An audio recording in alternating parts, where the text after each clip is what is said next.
Olá, seja bem-vindo a mais uma aula com a temática da filosofia socrática.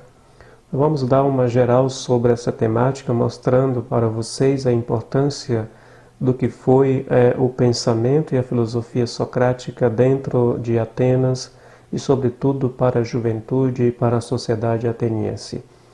Sócrates, que foi um dos principais filósofos desse período, e ele destaca com o seu tipo de pensamento humanista, ético, voltado para a emancipação do cidadão ateniense, sobretudo para uma boa vivência dentro da cidade. Então vamos lá. Sócrates, ele nasceu em Atenas provavelmente no ano de 470 a.C., tornou-se um dos principais pensadores da Grécia Antiga. Podemos afirmar que Sócrates fundou o que conhecemos hoje por filosofia ocidental. Seus primeiros estudos e pensamentos discorrem sobre a essência da natureza da alma humana. É aquilo que tem de virtuoso, é aquilo que a cultura grega, sobretudo os filósofos, considera como sendo virtuoso da existência humana, que é a alma. Vale lembrar que alma na cultura grega quer dizer sempre inteligência, está associada à inteligência. Como vocês estão vendo, pode acompanhar aí do lado, né? Eu estou aqui mostrando o texto para que vocês não fiquem só apenas com as minhas palavras, mas que você possa acompanhar o texto clássico aí que discorre, né, sobre aquilo que foi Sócrates, que é a nossa temática desta aula, certo? Então vamos dar continuidade. Então, seu método de transmissão de conhecimentos e sabedoria era o diálogo. Através da palavra, o filósofo tentava levar o conhecimento sobre as coisas do mundo e do ser humano. Eu já falei para vocês e torno a repetir, né, que nós temos aí dois métodos, não dois, mas três métodos interessantíssimos que marca ou tem como centralidade o pensamento filosófico platônico, socrático, melhor dizendo, que é os seus diálogos críticos. E aí é a aporia, a ironia e a maêutica, né, que são tidas como os principais métodos socráticos, né, e são as formas de ensinamento e de emancipação da pessoa humana, né, como vocês estão vendo aí na parte de cima do texto. Então Sócrates não foi muito bem aceito por parte da aristocracia grega, pois defendia algumas ideias contrárias ao funcionamento da sociedade grega. Ou seja, com seu tipo de emancipação, com seu tipo de formação, né, de ensino, ele acabava indo contra os interesses defendidos pelos poderosos, né, da Grécia e, sobretudo, da Atenas antiga. Ele criticou muitos aspectos da cultura grega, afirmando que muitas tradições, crenças religiosas e costumes não ajudavam no desenvolvimento intelectual dos cidadãos gregos, né? Estou mostrando aí para vocês na parte de baixo aqui, ó, desse parágrafo que eu estou falando, né, sobre esses aspectos, né, da cultura grega que foram criticadas por Sócrates, né? Bastante disseminado nesse período em que ele viveu. Em função de suas ideias inovadoras para a sociedade, começa a atrair a atenção de muitos jovens atenienses. Suas qualidades de orador e sua inteligência também colaboraram para o aumento de sua popularidade. Temendo algum tipo de mudança na sociedade, a elite mais conservadora de Atenas começa a encarar Sócrates como um inimigo público e um agitador em potencial. Por causa dos seus ensinamentos e por causa da atração que a juventude estava tendo por Sócrates, sobretudo pelos seus ensinamentos e por suas metodologias, sobretudo os seus diálogos, ele começou a ganhar expressividade, as pessoas começaram a falar muito, né, e ter muita atenção a Sócrates. Por outro lado, a classe poderosa, a elite, não é, da época começou, portanto, a perseguir Sócrates, não é, sobretudo a sua forma de disseminar o conhecimento, né, chamando a atenção sobretudo para o aspecto crítico, né, da formação cidadã, que é muito necessária. E quando você sabe que tem pessoas que procuram de fato abrir os olhos das outras, muitas das vezes esse tipo de pessoa ele começa a ser invejado e começa até a ser perseguida. É o caso de Sócrates lá no seu período, né? Tanto é que depois, em outro momento, ele vai ser condenado, né, pelo fato dos seus ensinamentos.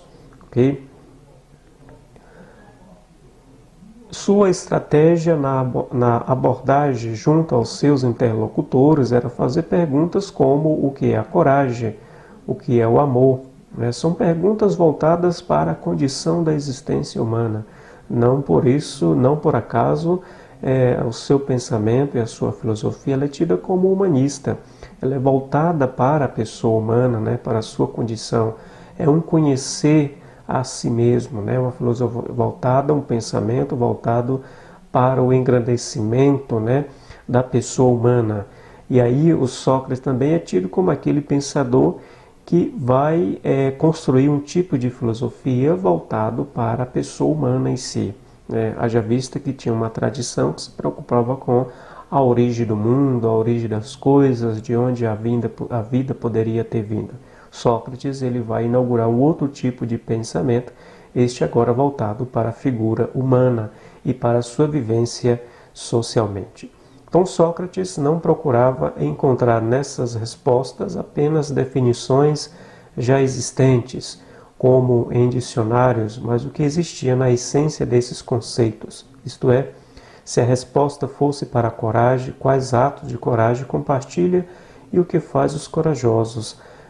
Sócrates ele se preocupava muito também, e aqui o texto deixa claro, para um tipo de pergunta em que em que ele, na verdade, já soubesse a resposta, ou seja, fazia uma pergunta, mas essa pergunta ainda não teria resposta, né? Isso é interessante, não é? Porque quando a gente faz um tipo de pergunta e já sabe a resposta, o conhecimento ele não vai para frente, né? Ele não tem serventia. O conhecimento, para progredir, é preciso que tenha respostas novas, né, para diversas perguntas que são feitas. Por isso que o estudo filosófico, a gente tem que ter bastante atenção, porque como o estudo filosófico, ele se baseia nas perguntas, nas indagações, na boa pergunta, sobretudo, é porque é através dessa pergunta que se tem novas respostas, novos tipos de comportamentos através dessas respostas, né? Então, é através da novidade das respostas que o conhecimento, não é, e tudo na vida das pessoas vai mudando, né? Quando se faz uma pergunta que já tem uma resposta, isso não tem muita serventia, né? Sobretudo para o conhecimento humano. Então, nas interlocuções, Sócrates verificou a dificuldade em descobrir o fundo desses conceitos, a grande ignorância que todos viviam diante do que realmente importava. Dizia da importância que se ter um espírito crítico, bem como se reconhecendo com a própria ignorância, seria o primeiro e decisivo passo para o conhecimento, né?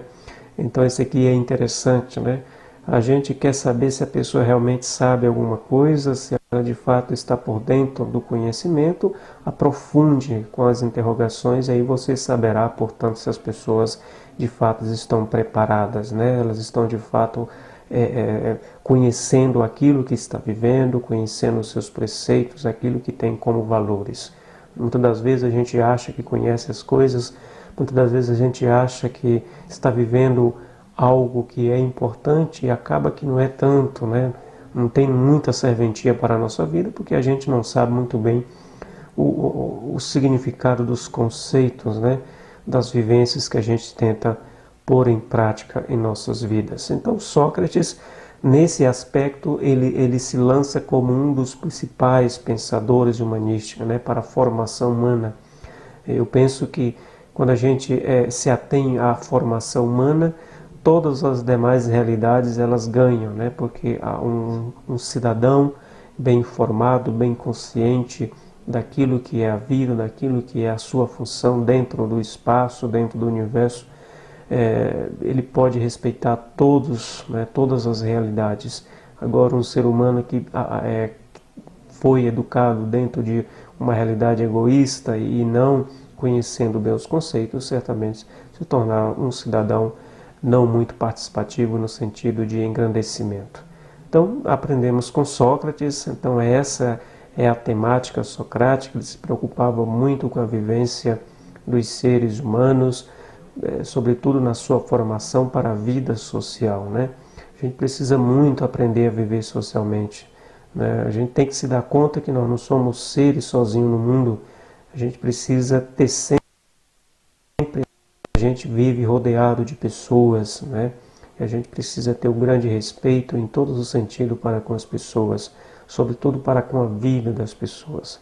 Ok? Então é essa uma aula mais genérica, né, sobre essa temática filosófica de um dos filósofos clássicos mais importantes da história do conhecimento humano, que é o Sócrates. Grande abraço a todos e nos veremos em uma outra oportunidade.